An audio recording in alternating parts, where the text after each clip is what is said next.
Good afternoon, everyone, and welcome to the Colorado Fruit and Vegetable Growers Association Lunch and Learn webinar series, 6 weeks to improve resiliency for farmers. Today's webinar is Managing Daily Aches and Pains. Join us for 4 additional sessions Thursdays from 12:10 to 12:40 through May the 14th. See more details on the full series and all recordings at coloradoproduce.org/COVID-19. I'm Adrian Card with Colorado State University Extension and board member of the Colorado Fruit and Vegetable Growers Association. I'll be your host for today's webinar. Today, we'll equip you with a toolbox of practical remedies to manage physical aches and pains, as well as improving circulation for ergonomics. The Colorado Fruit and Vegetable Growers Association is the go-to resource for Colorado's fresh fruit and vegetable farmers. We connect Colorado growers with industry, government, academia, and consumers to strengthen and expand Colorado fresh fruit and vegetable production. Learn more at coloradoproduce.org and follow us on Facebook and Instagram. Want to make sure you have an optimal experience today. We'll have 2 pieces of engagement with you. One through the Q&A box. Lauren will cue you with a couple of questions for you to type in text answers. You will find that if you mouse over your Zoom window. I know everybody's getting more familiar with Zoom these days, but if you're not, mouse over the Zoom window, you'll find a toolbar at the very bottom, Q&A button there.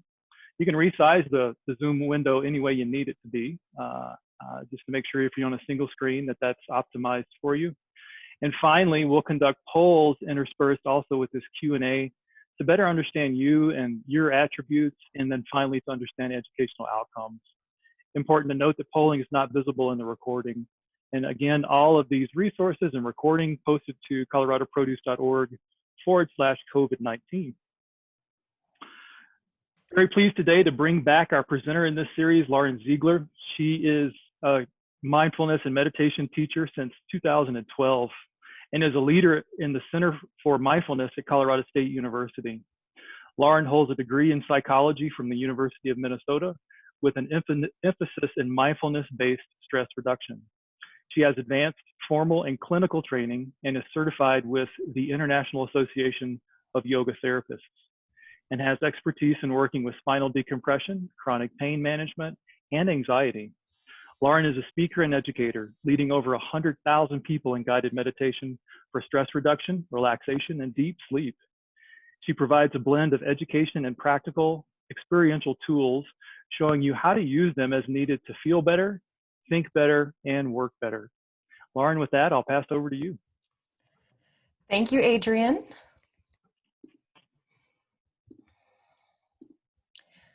So excited to be here with you all today, and we'll dive right in. We've got a lot to cover today. So I'm going to dive in with the presentation. So we are talking about 6 weeks to improve resiliency for farmers, right? And our agenda last time is that we covered resilience, and we talked a lot about navigating changes with more resilience. And today we're talking about managing aches and pains, as Adrian said. So a review of last week, we covered some really important mindfulness tools, specifically one here that helped us look at priorities and reassess things in these different quadrants of our life, what we can fix, leave, and accept. Setting priorities, strive to be satisfied, take joy in the moment, engage with what you're doing, and allow satisfaction and joy to come in. So we talked about not waiting to be successful in order to be happy. Talked about box breathing, which is a tool that they use with the Navy SEALs in order to increase resiliency. The movement focus we did was getting back to baseline. Then we did the box breathing. Focus of breathing and regulating breathing, and then open awareness of eyes closed but listening to sound, open awareness of outside environment, and inner focus is what we talked about with mindfulness. Then your homework was to regulate your breathing, and I would love to know if you did that and how it went. Please let me know. You can type it into the Q&A if you were here last time and you did this throughout the week, if you received the email that I sent with the resource supporting that. I would love to hear how it went for you, just regulating your breath. So today we're covering managing aches and pains. Why is this so important? Well, preventing back injuries is a major workplace challenge, as I'm sure that you know. I got all of these facts from OSHA. So if we know OSHA, it's the Occupational Safety and Health Administration. And back problems are the number one workplace safety problem. More than 1 million people suffer back injuries each year. And I think this one's really interesting that back injuries account for 1 of 5 workplace injuries and illnesses. So it's pretty prevalent. Something's going on here, in other words. It's very obviously an issue. And further, all of the compensation and indemnity claims of those 1 out of 4 involve back injuries. So it does cost industry billions a year on top of the pain and suffering of these people, so many people. I had chronic back pain myself for 6 or 7 years, and it wasn't healing on its own. So I can relate to this persistent back pain issue. And I would love to hear from you. So we'll bring up a poll question now. Do you have any persistent physical pain?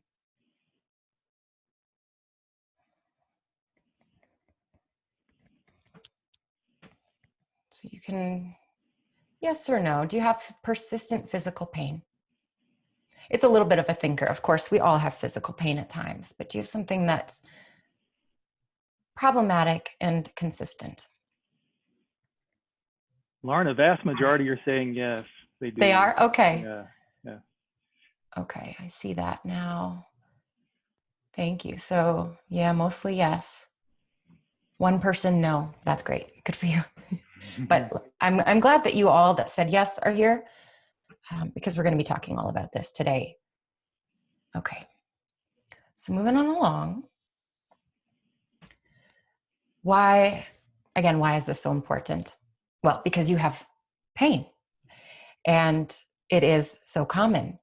And there's a phrase that says, you're only as young as your spine is flexible, which means that a healthy back is a healthy life. A spine that's healthy really is a big key to our health. And the spine is amazing, but it's not indestructible, right? So you may be prone to getting some wear and tear in your profession, whether you're out doing stoop labor or driving the tractor around or sitting long hours in an office. Whatever you're doing with your body, you may be at prone for wear and tear, and life happens, right? I say this because what you do has an effect.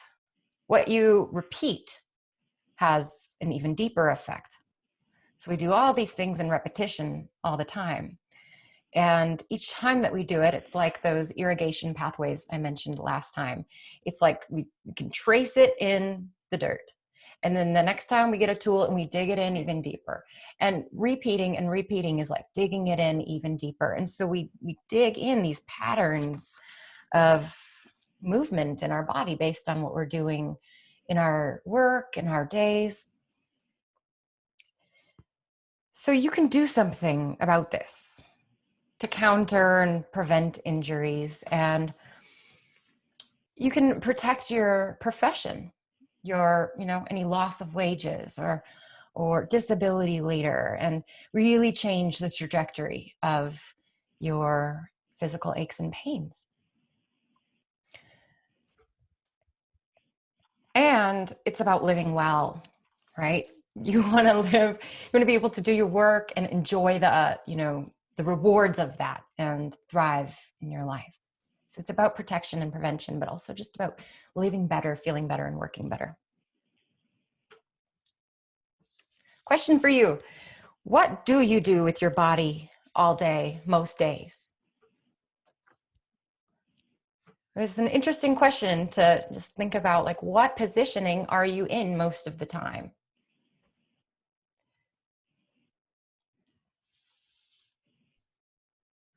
Okay. And when you're doing these things, are you mindful of your mechanics or your ergonomics or your posture? So what are we getting in the results? What are people doing most of the time? Sitting? It looks like the mix of office work and moving around, taking care of things. Okay. Yeah.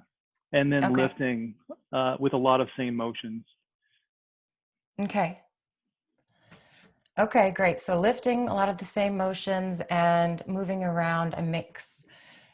Please type into the Q&A box what specifically hurts. So when you say that you have some physical pain that's persistent, where is it? I would love to hear that more specifically in the Q&A box. Okay.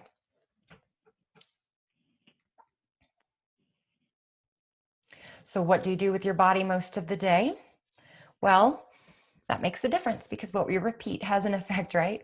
And here's the thing, the body is a really smart place. It's a really smart place. And it's kind of like if your neck is hurting or your back. What are we seeing in the Q&A mostly here? Lower back, mostly lower back, then shoulders, neck, knees, feet. Okay. Okay.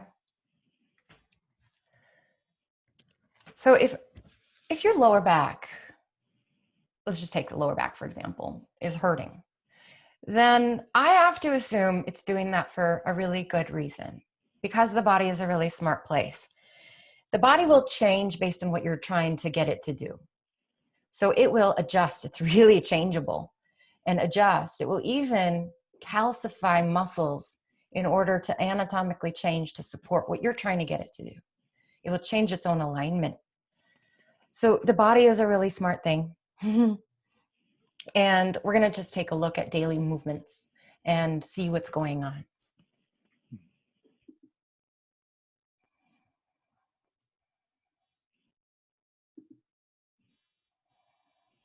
Can you see this Q&A box here,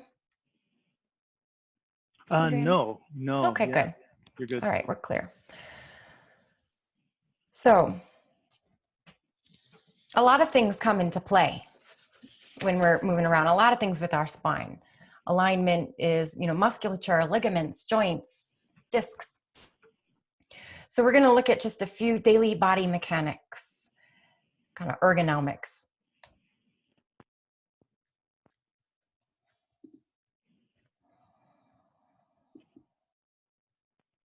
Okay, there's a very famous study of the force on our back with various positions.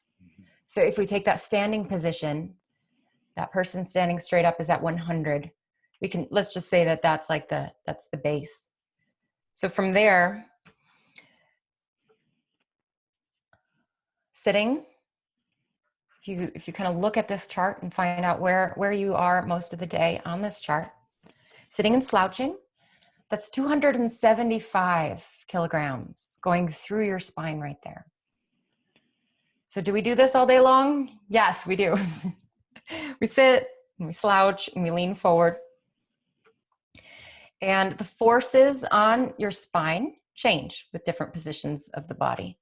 So compared to the pressure in the standing upright position, just reclining reduces the pressure by 50 to 80%, while unsupported sitting increases it by 40%. Forward leaning and weight lifting by more than 100%. So when we're standing, the majority of our mass is concentrated down in like our hips area. So that would be our center of gravity. And for example, if you bend over and stick your arms out in front of you, then and say you're holding a 2-pound weight, because of that position, because of the change in your center of gravity, your arms are out in front of you holding just a 2-pound weight, that translates to 200 pounds on the low back. So that's excessive strain. And do we do that all the time? Yes. The combo of bending and twisting is the toughest. 400% increase of load on our spine. And I wanted to share this because probably, and it sounds like a lot of you are in the office as well doing this kind of thing. So we can all relate to this. And this is actually a condition they're calling text neck because it's changing the curvature of our spine. And the way that we hold our head and our neck also increases the load on our spine. So our spines aren't weak. We just, I think, expect a lot out of them. And they are doing a really good job, but it's really good to look at some of these things when going throughout the day. So what can we do about it? Well, basic lifting tips. I'm sure you know, so I'm going to breeze through these, but use a wider base. So you bring that center of gravity a little bit lower. Know what you're lifting. Know where you're going, forward or back. Keep it close to you. Avoid bending and twisting in combination. You can see that happening in one of these photos here. It's very, very, very common. We just do this and don't think about it. Lift with your legs, not your back. Squat or half squat, as that also lowers the center of gravity. So consider right now, wherever you're sitting, you can have both feet on the ground and then stay sitting, but just imagine that you're gonna stand up. So you do this kind of core engagement and you imagine that you're gonna stand up, but you don't actually stand up. It's sort of this like zipping up of your core, and that's what you want to feel before you approach anything to pick up. The zipping up of the core, just like you're going to push your feet into the ground and get up, but don't. And also to bend your legs. I saw in the Q&A somebody asked about pounds or kilograms. Sorry for the confusion. The chart is in kilograms. I gave you pounds for one of the examples that I used, but it's kilograms. All right. So the last thing I want to talk about as far as really important daily body mechanics is that likely a lot of you are sitting, and sitting in the position in this photo below, you can see they're like sitting in a bucket. So it's something we call fill the bucket. Because when we sit like this, and our car seats are much like a bucket, and our planes are like that. So when we sit like that, it does something really important. It shortens the psoas, a deep muscle attached to the spine. It shortens your kind of your hip flexor and abdomen area. And when you're doing that repeatedly and repeatedly and repeatedly, that area gets really shorter. It gets familiar with that position. It's very much more and more familiar with that position. That position becomes somewhat even comfortable. And then when we stand up, it becomes painful. So there is a solution or a remedy called filling the bucket. And I don't know how possible this is going to be for you. You will have to experiment with your particular work environment. But whether you're sitting in the car, on a tractor, you're sitting in a chair at your office, you can place a little bit of cushion underneath and behind you. Fill the bucket. So if the bucket seat is like this, like my cupped hand, you're just going to stick a blanket or a cushion or something like that to fill the back. And that allows you to sit upright with more ease to maintain that proper posture. So filling the bucket goes a really long way, especially when you're sitting in that position all the time.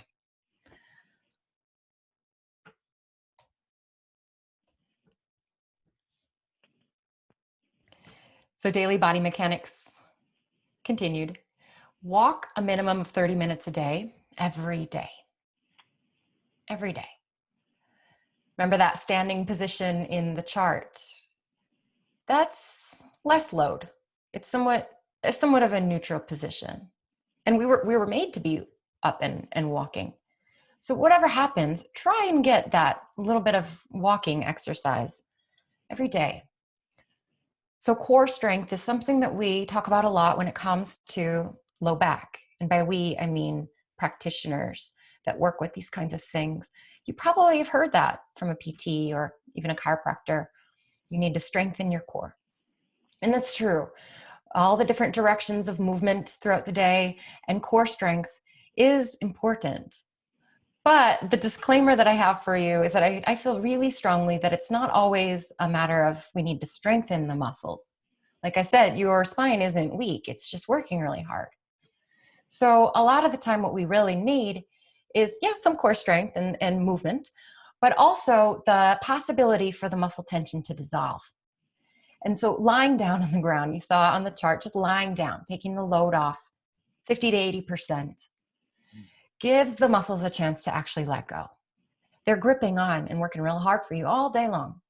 So it's not benign. Just to lie down and relax is not not no big deal. It's not something that's just, oh, it's nice to do.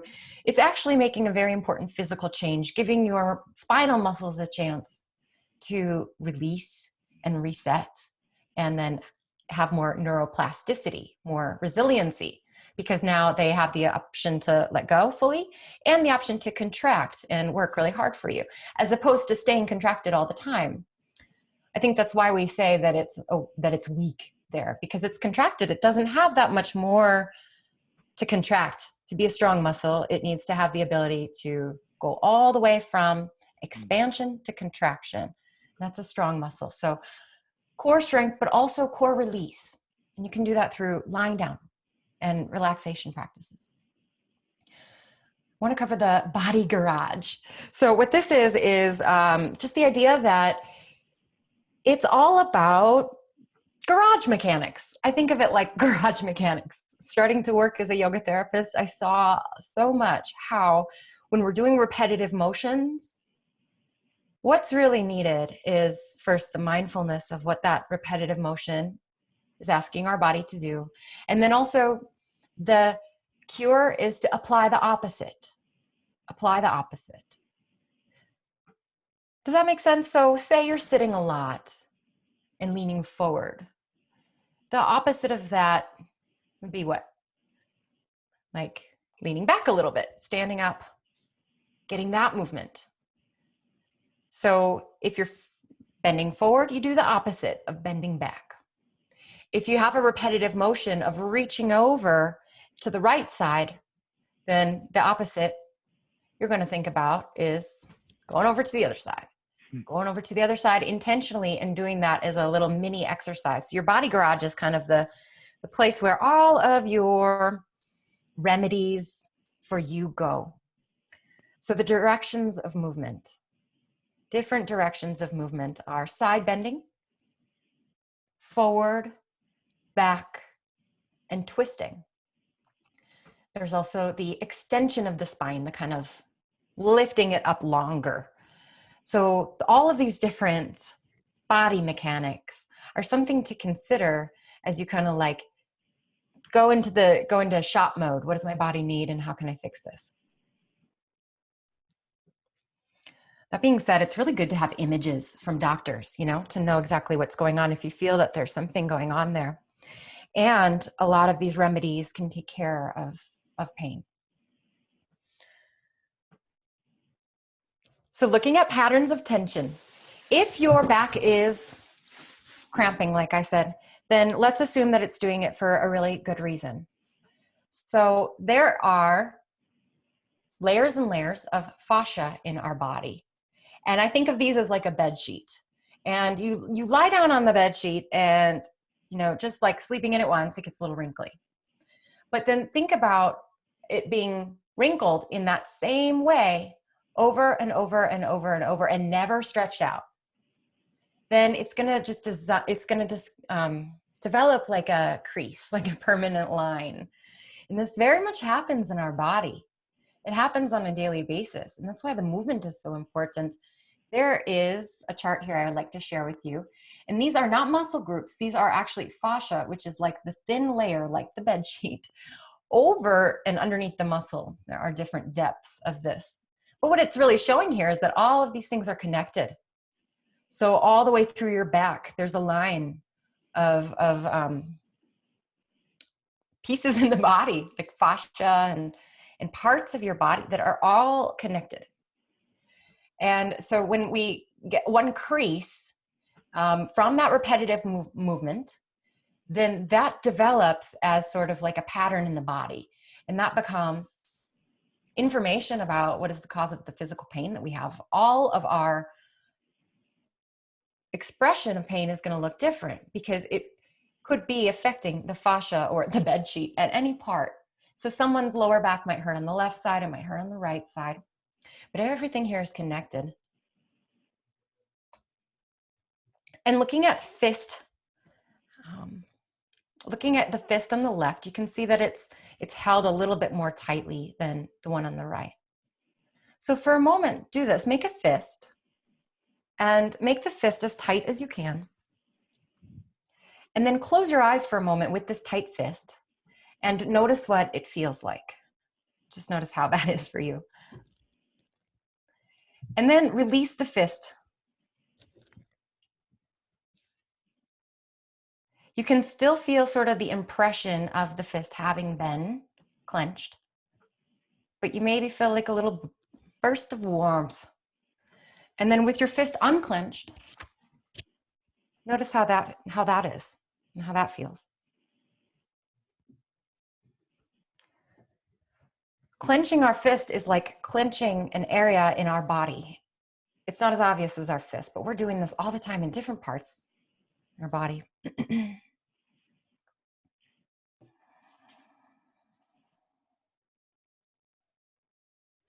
And it doesn't just happen when we're working.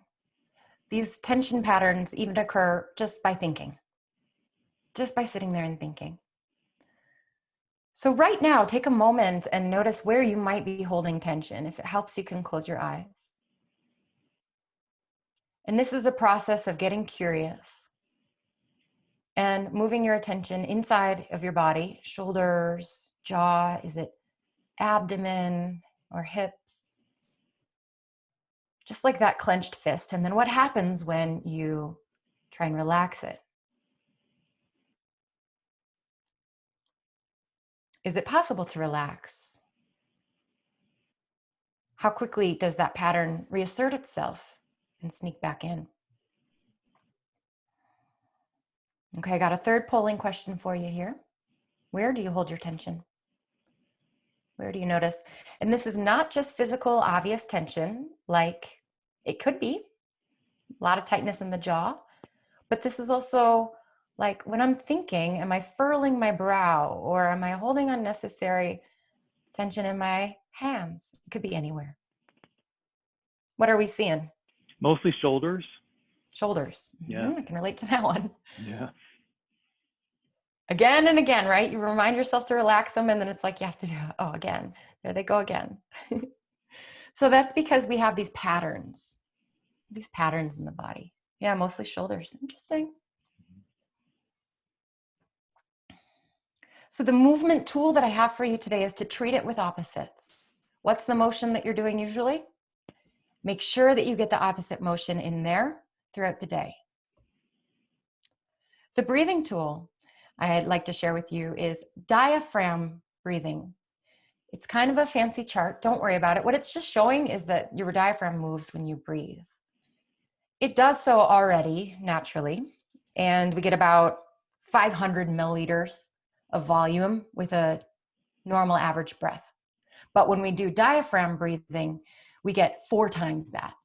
And why that's so important is that the diaphragm, you can see on the right side there how much it moves. And while it does that, it's massaging all of the inner organs, creating circulation throughout your whole body, massaging those organs. And it's going to really have an effect on how you feel and how you're feeling physically. So let's try a couple of abdominal diaphragm breathing. So you can relax your shoulders if you can. And then imagine that your breathing is going to go down into your abdomen now. So your chest remains relatively still. And then take a deep breath into your abdomen, down below your rib cage, through the front and the middle of your body. And then breathing out, contract your abdomen a little bit to press the breath out. Relax your abdomen to breathe in. It expands. And then breathing out, contract your abdomen a bit to squeeze your breath out.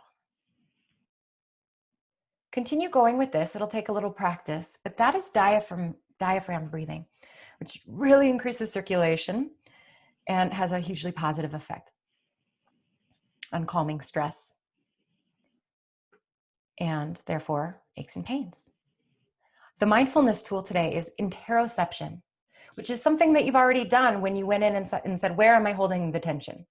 So this is a process like a body scan of taking an inner inventory of what's going on in your body. So you move your attention around, for example, face muscles, and you just notice them.